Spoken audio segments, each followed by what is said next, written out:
Flying through multiple cities over the course of 2 days, we made it to the small town of Churchill in Manitoba, Canada, or better known as the polar bear capital of the world due to its location on the bear's migration route.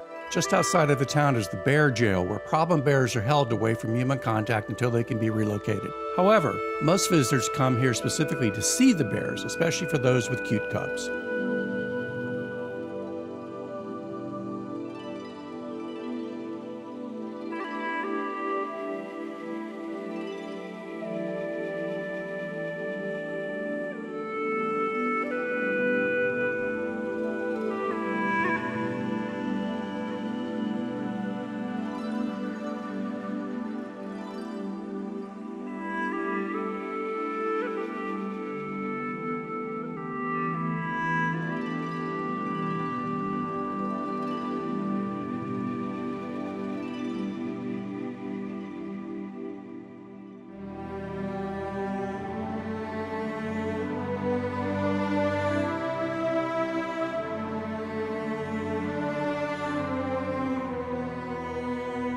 Although we were certainly excited to see this bear family in the area, this was not our final destination.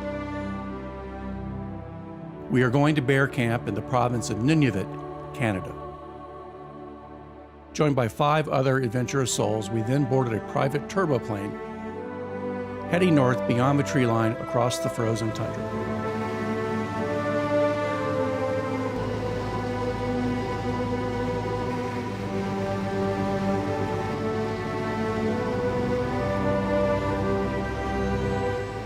Landing on nothing but a stretch of ice and rocks, we arrived at the bear camp where our adventure began.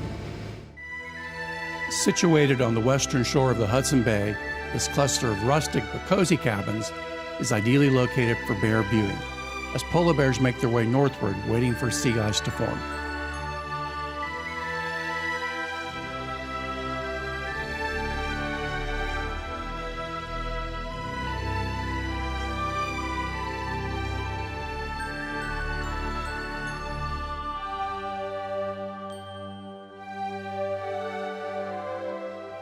Once the slushy bay becomes more compacted and solid, the hungry bears will go out on it to search for seal, their main diet, which is why we have traveled here to see them.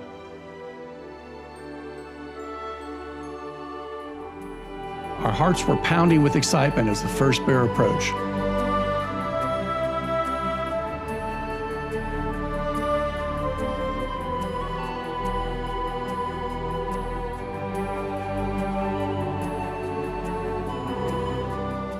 But he only seemed mildly curious about us as he passed by the camp. He was more focused on his survival mission to find food.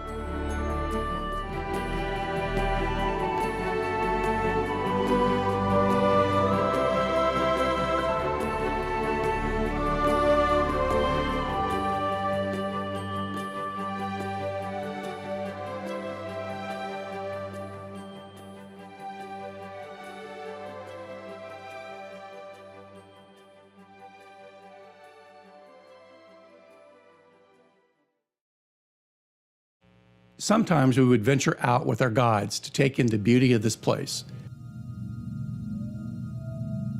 to learn about the customs of the Inuit people and see how the animals adapt to this environment.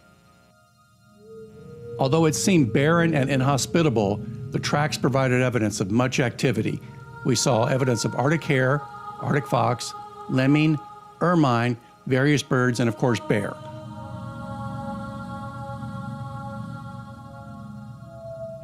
Which our guides were always watching for.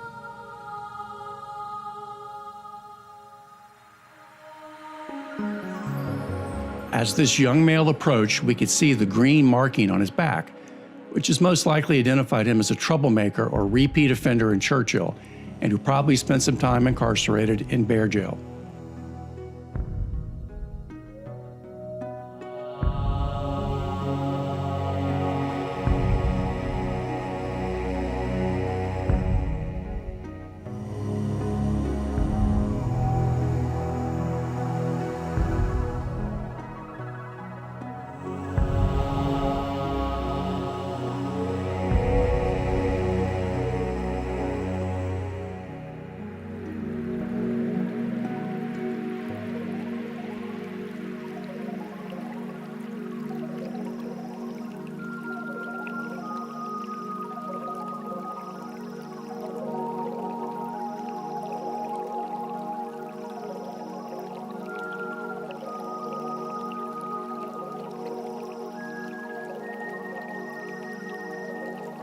but he turned out to be no problem for us and just took a long nap.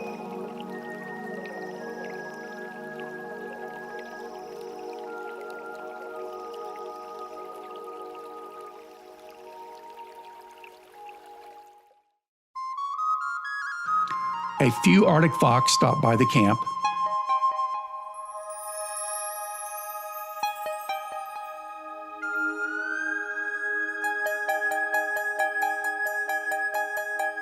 They scurried about busily foraging for food.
This brave fox scooted right under the fence of the camp, probably searching for the small mouse-like lemming we had seen earlier.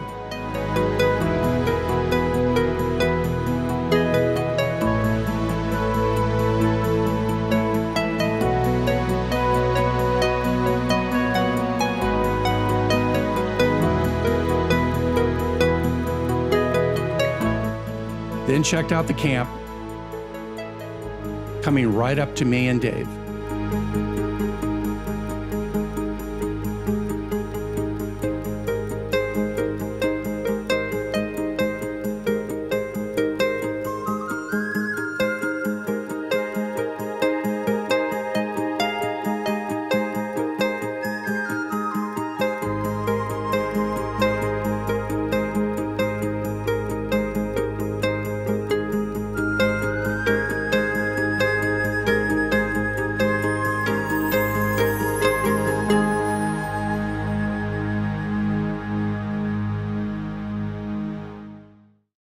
During downtime, we read, were taught about native traditions, including some Inuit language, waited for our talented chef to serve his culinary delights, and watched for bear. Before long, another one approached in the distance.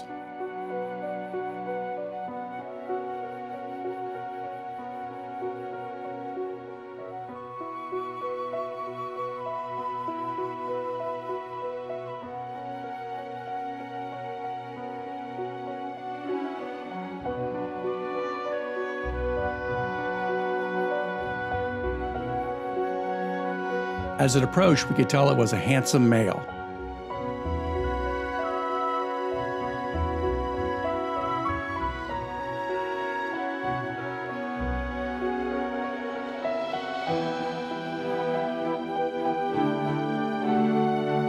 Adult male polar bears can weigh up to 1,500 pounds, while a sow is about half that size.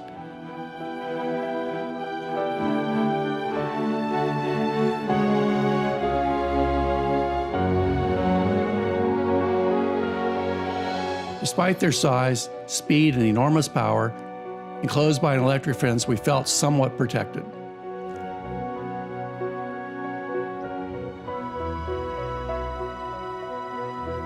However, when a bear came too close, our second line of defense stepped in to deter the overly inquisitive bear with a loud warning shot. Although he backed off, this bear completely encircled the camp perimeter, inspecting everything before continuing on.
That night, we were thrilled to see a female with one cub approached by another with 2 cubs. Mother bears try to avoid the dangerous males who sometimes kill the little ones.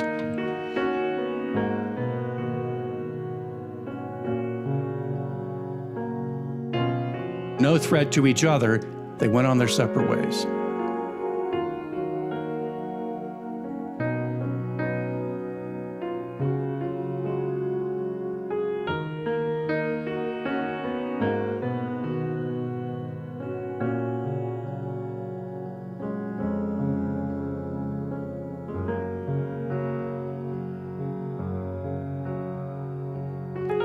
The display of the Aurora Borealis, or Northern Lights, was a beautiful closure to our special experience at Bear Camp.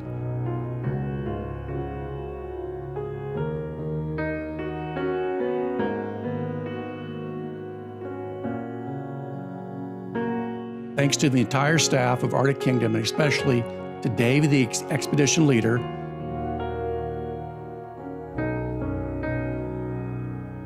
Scott, the assistant expedition leader,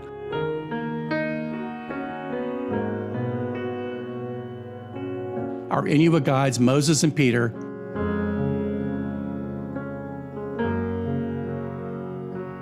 and Jason, our talented chef. Appreciation to Canada for allowing us to visit their beautiful country.